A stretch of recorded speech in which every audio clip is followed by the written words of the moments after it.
Sort of started this on Friday. I kind of had you guys started a little bit early, so today's going to seem really easy.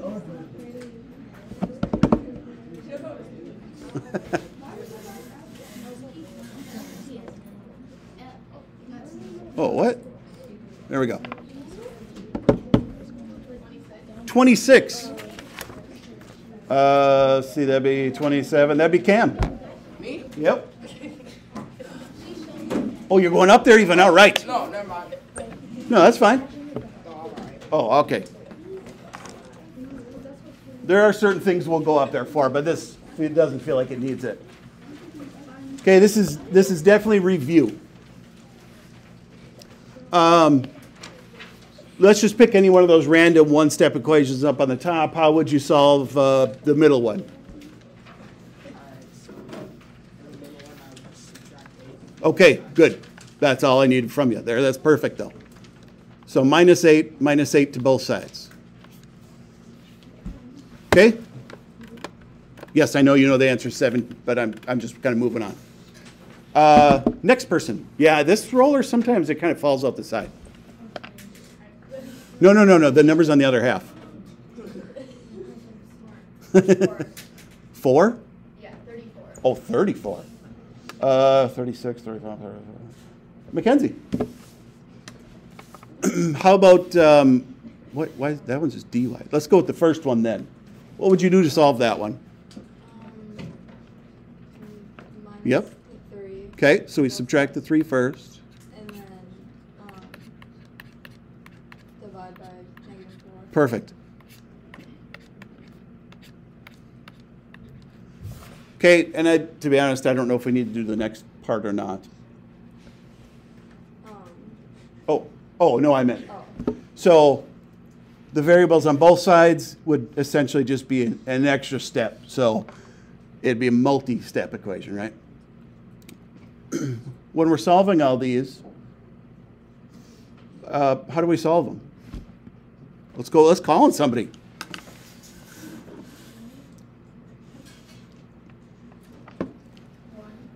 No. 12, 21, 21, 21. Okay. My question was just, when you're doing equations like this, what do you do to get the answer? Any of them. Like, how do you approach them? Like, so if you see an equation and you see something has to be done, how do you cancel it off? Is that easy? Even the top one, all of them we do the same way. Top one is just probably the easiest example. Okay, why did you choose to subtract?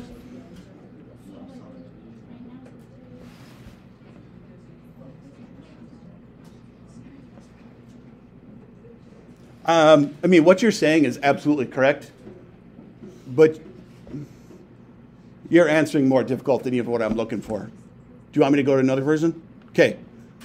Because I know you know the answer, but there's not a really good way for me to ask the question. 31. Excellent. Wait, didn't we just have 31? No. 27, 28, 29, 30, 31. Natalie. How do we go about solving these? What are we doing to be able to solve them? Okay, good. That's what I was looking for. You do the opposite every time to try to solve, right? So if you have a plus 8, you immediately know to minus 8 to cancel it. And that's how we've done every equation that we've had so far this year. And what we're going to run into is that's not going to work on the quadratic ones. So when we have these squared problems, sometimes you can solve it by just taking square root, like opposite of squared. But most of the time you can't, because you've got a letter in different spots that are different powers, and that method's not going to work. So we kind of have to approach solving these differently. And there's going to be different methods for us to solve them, but the main point is that this chapter is definitely going to seem different because you're not just doing the exact same thing we've done before on harder problems. You can't use this method, even though like this is what you've done for almost everything. One way we can solve things is with a graph, which is what you guys are probably kind of familiar with. This is what we did Friday. Is your packet not the same as mine? Oh, you have the same next page, right? Okay. 19.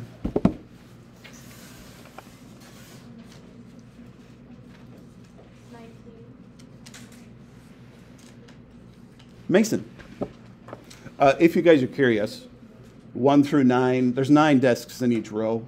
So 1 through 9 is the back row, 10 through 18, 19 through 27, 36. 37 is the random chair over there that's not there this hour. And if we need a 38, there's another person in the back in a different class. But okay. Wait, who did you? Oh, Mason. Do you remember what we did on Friday to try to solve these? Yeah, we plugged in the numbers that the next column into the next column. Perfect, perfect. So whatever number is here, you plugged into the equation. This equation is much easier than we had before. So this one, all you're doing is squaring it, and that's the only thing. So -2 times -2 is +4. This is where a lot of people were making mistakes on the calculator. -1 squared would be -1 times -1, which is 1, 0, 1, 4. And if I put these on a graph, that is not 4. Let's pretend I knew how to put 4.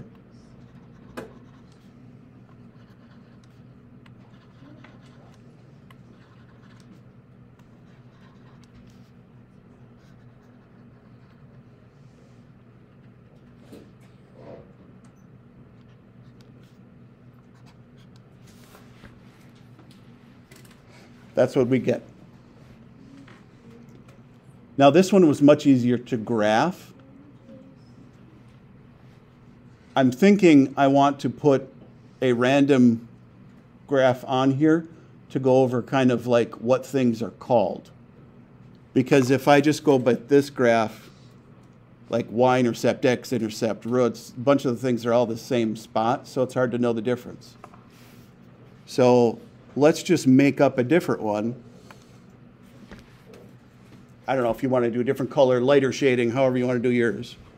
Or is there one right below it? Oh, I didn't even see that on my screen. I just saw that on somebody's packet. Oh, good. Let's do this one. This one will probably run into the things we can label. I'm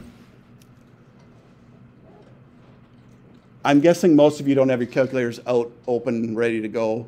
Do you kind of just want me to fill in the table for you for purposes of this one? Okay, because I feel like you guys did quite a bit of that on Friday. So -3 squared would be 9, -6 would be 3, -5 would be -2. -2 squared would be 4. -4 would be 0, -5 would be -5. -1 squared would be 1. -2 would be -1. -5 would be -6. And then I think it starts going back up. It's symmetrical. 0 plus 0 minus 5 would be -5. 1 plus 2 would be 3 minus 5 would be -2. Okay, so -3, -2, -2, -5. Is that 5 right there? I think so. -1, -6 is slightly off the screen. 0, -5, 1, -2. And then I'm going to show you the next point that we didn't graph. So there's up 1, up 4, up 9. It would be at -4, +3, 2, +3. Now we didn't put those in the table, but that would be the next spots.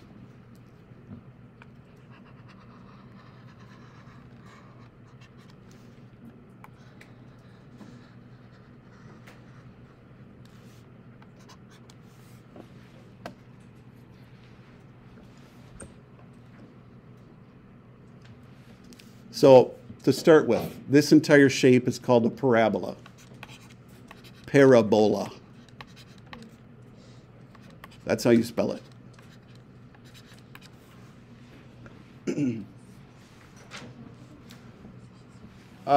If it's a U shape, it's a parabola. It doesn't matter if it's upside down, right side up. It'll be called a parabola if it's that shape. Kelsey, let's call on somebody. I bet somebody knows this next one. Oh, there it is right there. That's Megan. Megan, good morning. Thanks.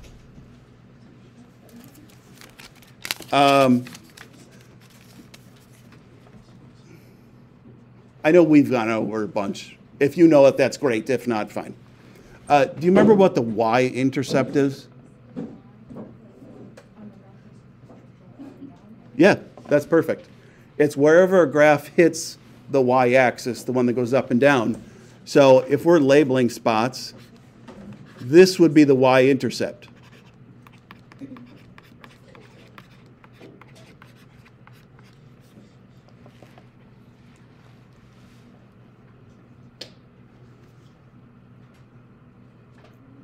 And then Kelsey, I bet somebody knows the next question even before I ask it. Other way.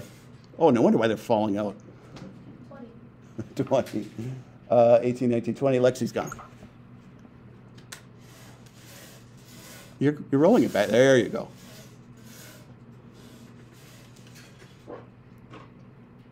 36. Ruben, do you remember what the x-intercepts are?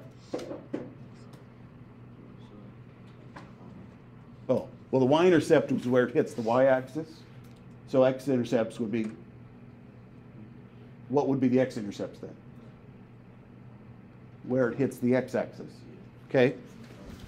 These spots right here, these graphs have two x-intercepts.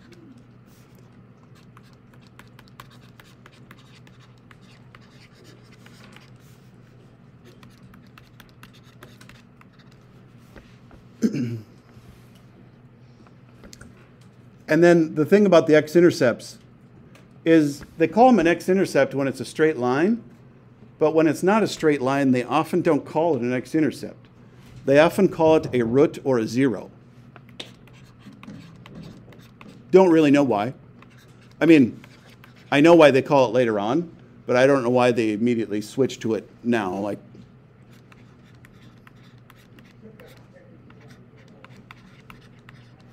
okay?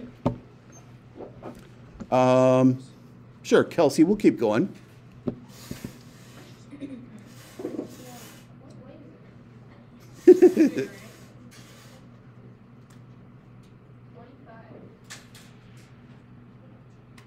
Alyssa.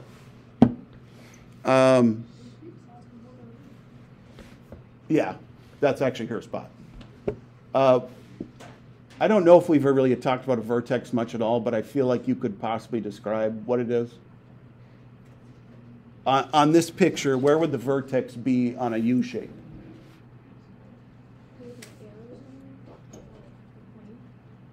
No, I'm trying to think. Where have you guys heard vertex before from other terms? No? Or is that just kind of a new term for you? Most of you. Okay. Vertex is basically like the corner. So oh, that's geometry. That's where I'm thinking of it. That's next year. You'll do it a lot next year in geometry because you'll be doing shapes a lot and you'll have vertexes, corners.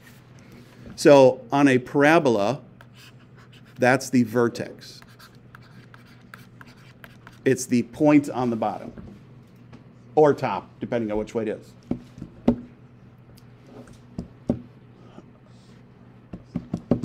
Abdulaziz, how about the axis of symmetry? That's the only thing up there that we didn't talk about yet. Axis of symmetry, most people think of as a mirror image line. If you could draw a line on that U shape that would make a mirror image on both sides, where would that be? Actually, you know what would be easier? Do you want to come up and draw it? That's probably easier than explaining it.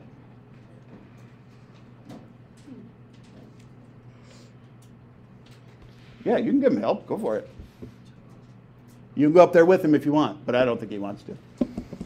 Oh, look at that. That's impressive. You got Jaden to come up with you? Now, FYI, if you guys are ever a little frightened of the whiteboard, yeah, you can just draw it whenever. If you're ever a little frightened of the whiteboard, we've got Rexy to watch over you.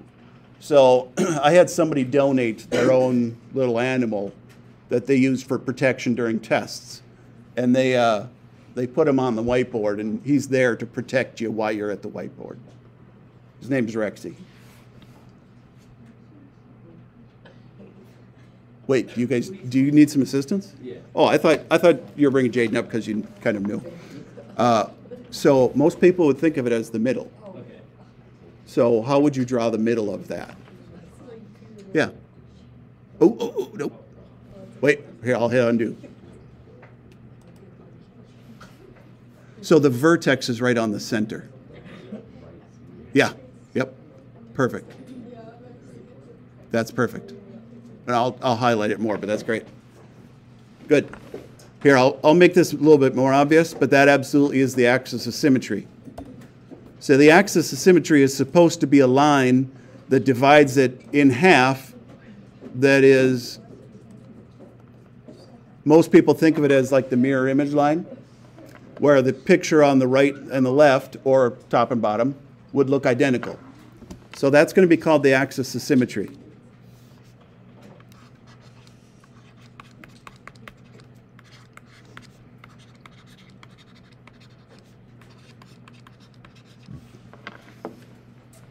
Now, we are actually supposed to give answers for all of these.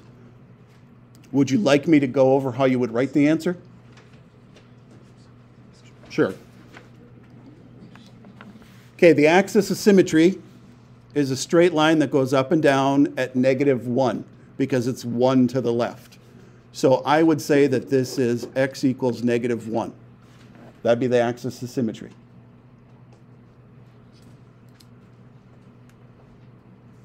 The y-intercept and the x-intercept, I feel like you guys kind of already know from when we did them with lines. This y-intercept, what is that, -5? The y-intercept would be 0, -5. The x-intercepts, they actually cross at terrible spots, so we're just going to guess. We're going to guess that it's 2.5. So we'll say 2.5, and then -2.5. That is not -2.5. I need to learn how to read numbers. Is that -3.5? Can't read it. Yeah, -3.5.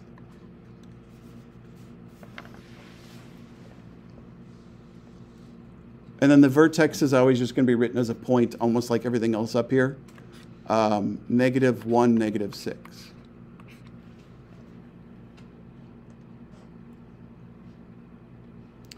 What you're going to find is the graph itself isn't going to be a lot of the work. Most of the work is going to be trying to like read the graph and find answers from it.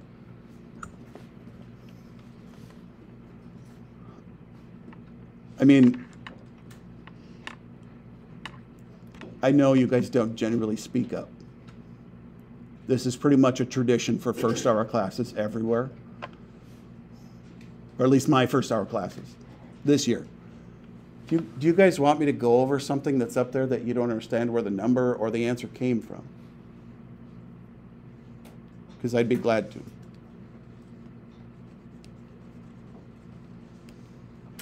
I see you guys want to carry on your tradition. Okay. Okay, traditions are good too. But if you don't, certainly ask me, like when you're doing your homework or something, if you don't really get that.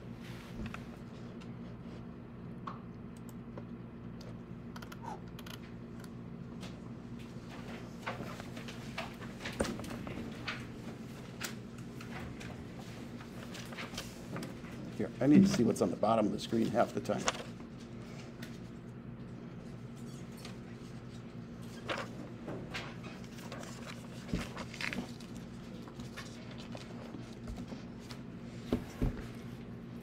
Okay, Kelsey. We've got a middle number. 32. 30. Oh, the red ones are the middle ones. Yellow is high. 32, 36, 35, 34, 33, 32. Sadie's gone. Now we have an early number. Back row. 8. Abdulaziz, you get called on again. Yeah. Well, you were talking a lot. That's why you got called on first time. Okay, how about the top one? What's that first answer? So this picture stands for a volleyball, which is very much exactly like what we were doing with the footballs. What is about the maximum height of the volleyball? Did you say something? Yeah, I said 2. Oh, sure, that's a perfect answer. So it's a little bit bigger than 2. So 2.1 meters,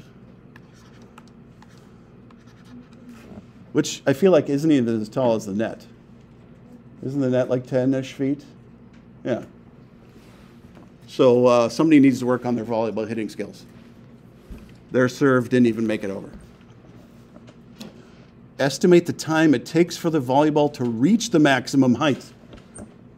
Kelsey, oh, you're getting tired. We need to roll you a lot more. What? Am I rolling? Yeah. I know. First hour on Monday after the weekend always is rough. Okay, we're just rolling it. No. Did you roll your own number? No. You're exempt. That's fine. Okay, yeah. I'm done. The roller never has to answer. That's why a lot of people want to roll. 18. 18. That's Bailey. No matter where she sits, she gets rolled. Bailey, what do you think? When did it hit the maximum height? Well, how long did it take?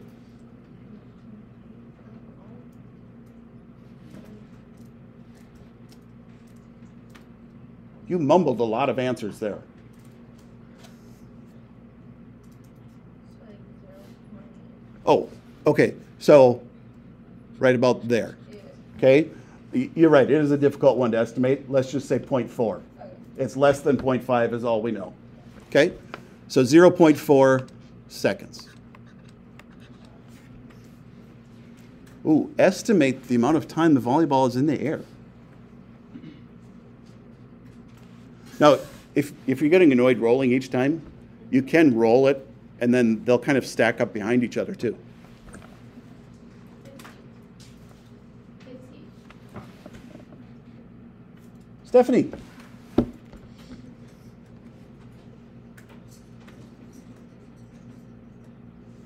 What do you think that, I didn't think I needed to say it. How about the next one? You don't know? Oh, man. How do we know when it hits the ground? Like on the picture. 1.1. Oh, you just said you didn't know. Okay, so whenever the picture hits a height of 0, that's hitting the ground. And you're correct, I would guess a little bit bigger than 1. We have no idea what it is. So let's just say 1.1. Okay, good? I was hoping you guys could answer these 2 questions on your own. So like take a minute or 2, try to answer these 2 questions on your own. If you're not sure, ask the people around you.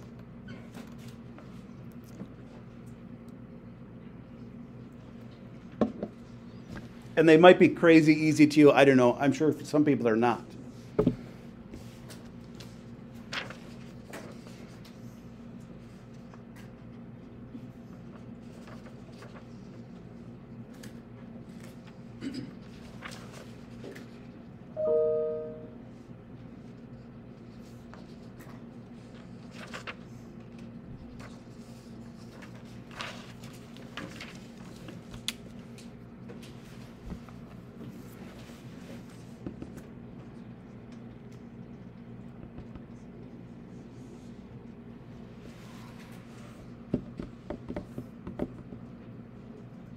Kelsey.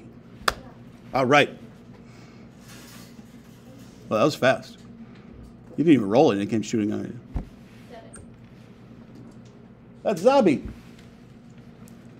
Zabi, how about why isn't there negative numbers?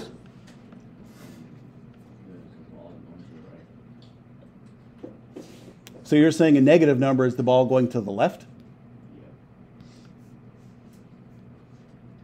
I feel like that's not a very good hit if it goes to the right anyway, though. Like, I mean, I suppose you can, but the ball's not actually going to the right. Like this picture, the line on the left only stands for how high the ball is currently at. It says nothing about which direction it's going. It only just says how high it is. The to the right thing is time. The bottom part, that says time moves on. And maybe you mean it correctly, I don't know. Why can't we have time on the left-hand side?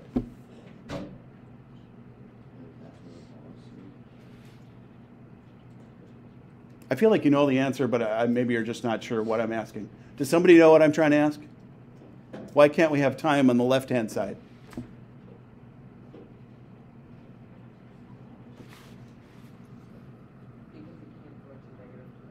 Yeah, you can't have negative time.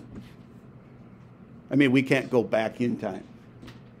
We can stop what we're doing and record time going forward, but we can't go backwards in time. That would be what a negative time value would mean. Like you're literally going backwards in time. And it wouldn't even make sense for this, because at 0, that means they're about to serve.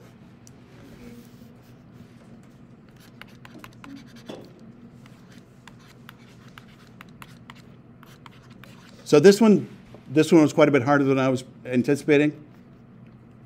Have you guys never had to run into that before in problems? Guess not. Okay. You're going to get quite a few problems throughout the years where it talks about time, where that's how they measure things. And it'll never be able to be negative, so you're only going to have positive values. Last person, and I bet they know their answer.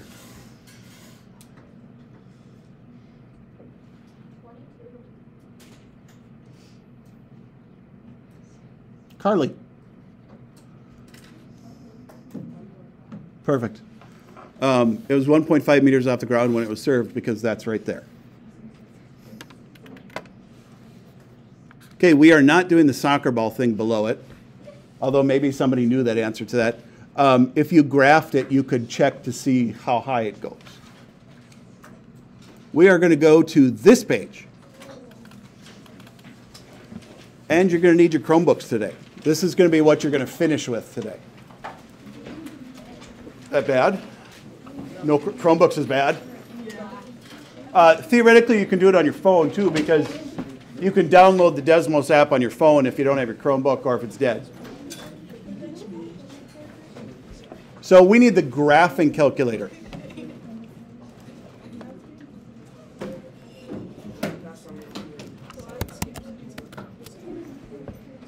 This one.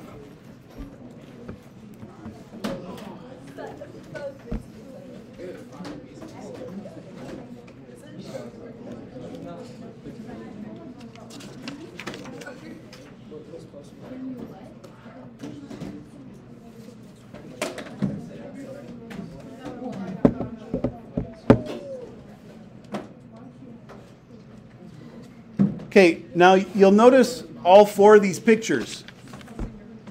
All 4 of these pictures, they all look exactly the same thing.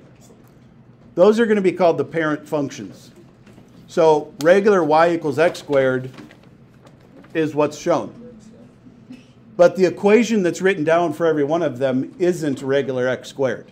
Each one of them has a different equation written.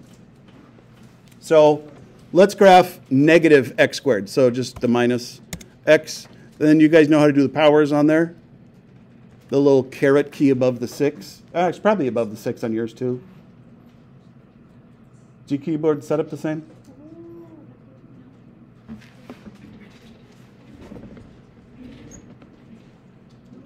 Yeah. The little symbol above the 6 is the caret, so shift 6. And then I'll do a squared.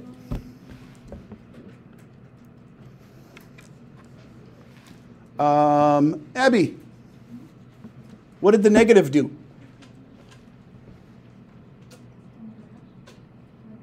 Yeah. So you're basically trying to see how this one is different than the original one that's graphed on the picture for you. So a negative in the front would make it, oh God, I was trying to write on my paper with my stupid fake pen. Draw the correct graph or the new graph on the same picture. And it might be a smart idea for you, let's go back to my notes. It might be a smart idea for you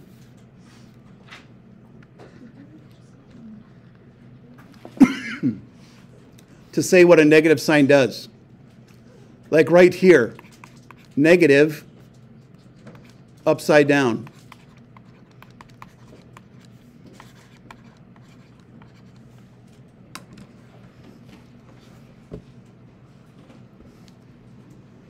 Now the other three pictures here each have two equations.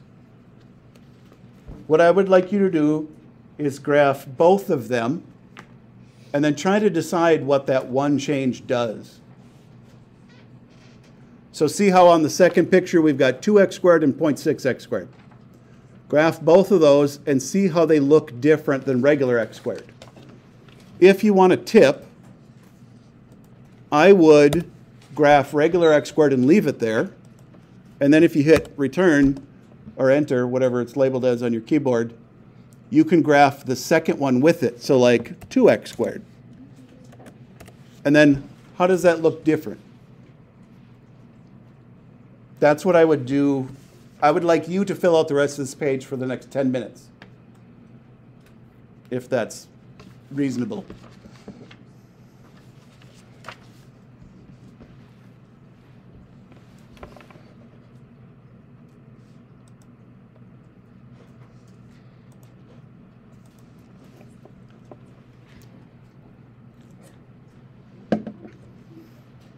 And that's what we're going to end with today.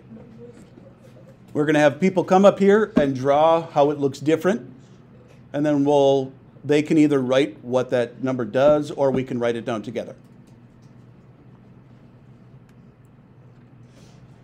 And you guys can certainly share Chromebooks if somebody forgot theirs or whatever.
Now, don't stress about drawing too perfectly.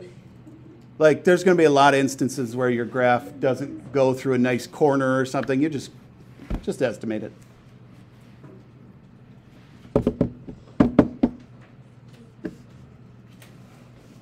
Let's see, Kira, whenever you get a chance, draw 2x squared up there.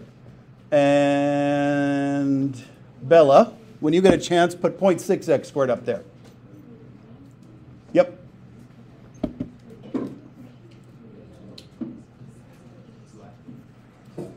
Perfect. You look so angry. Why are you angry about that? It was very easy. You just walked up and nobody said anything.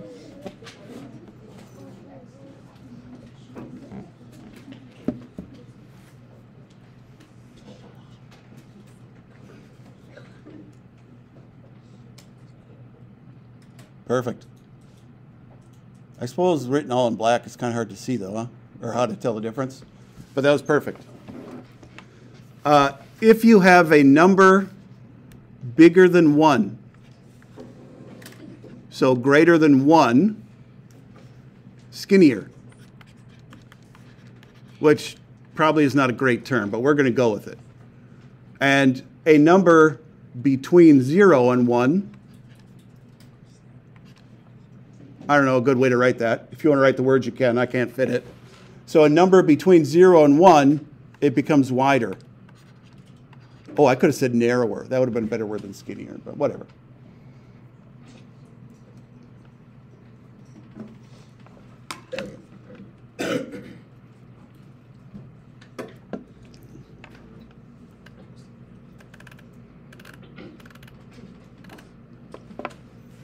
Was that enough time to graph all of them on that page, by the way? Yeah. Or, okay. Let's see, who else hasn't been called on? Serena, why don't you graph x squared plus 3? Bella Wilson, x squared minus 2. Salim, x minus 4 squared. And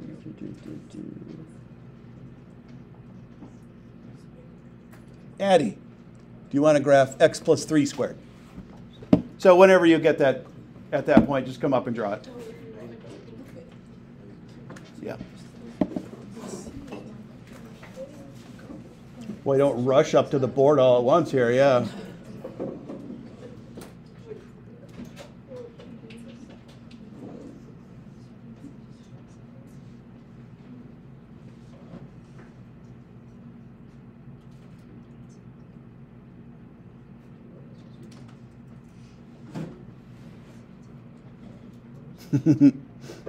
Yeah, that works.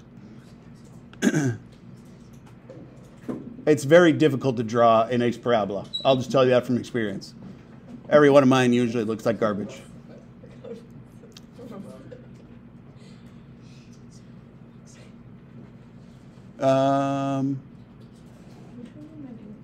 You were actually wait. Which one did you have, Serena? The one that goes lower. Did you do x squared minus 2? No, plus 2. Oh. You graphed x squared minus 2. You graphed the second one. Were you trying to graph the first one? Oh, no. Oh, maybe you looked at the wrong one on your Yeah. picture? Okay. Okay, so plus 3 is going to be up 3. You drew it up 1. So, yeah, perfect. Okay, so the plus 3 will move your picture up 3. The minus 2 will move it down 2.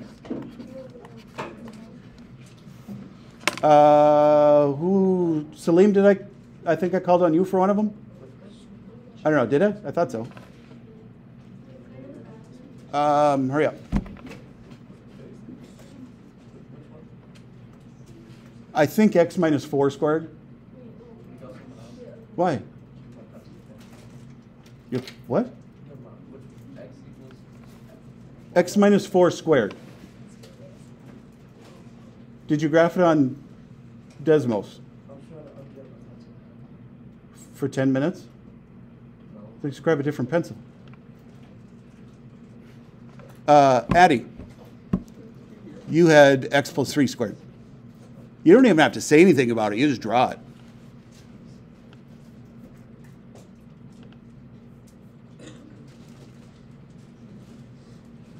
What are you doing?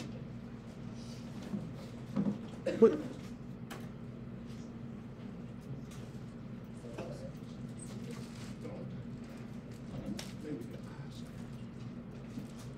Nice. That's perfect.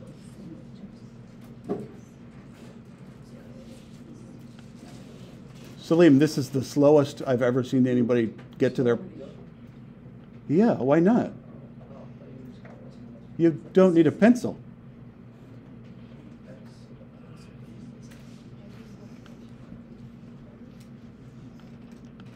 I feel like you're purposely delaying this so you don't have to go. That's why you're going. Okay.